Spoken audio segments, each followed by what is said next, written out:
حضرت سیدنا عمر بن عبدالعزیز رضی اللہ تعالیٰ عنہ کی ایک دعا ہے، امام مالک رحمہ اللہ نے اپنی موطا کے اندر اس کو نقل کیا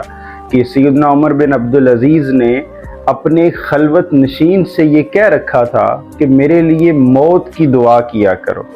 اور حضرت عمر بن عبدالعزیز خود یہ دعا کیا کرتے تھے، اے اللہ مجھے اپنے فیصلے پر راضی کر دے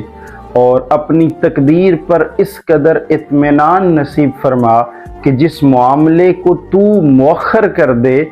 مجھے اس کے اندر جلدی پسند نہ ہو، اور جس معاملے میں تو جلدی کر دے مجھے اس میں تاخیر پسند نہ ہو۔ یعنی سیدنا عمر بن عبدالعزیز اپنے رب کی بارگاہ میں یہ التجا کرتے تھے کہ اے میرے مالک مجھے اپنی رضا کے اندر راضی رہنے کی توفیق دے دے، تو جو کام کرے میں اسی کے اندر راضی ہو جاؤں، تو مجھے جلدی عطا کرے تو میں پھر بھی اس کے اوپر راضی ہوں، تو کسی کام کے اندر تاخیر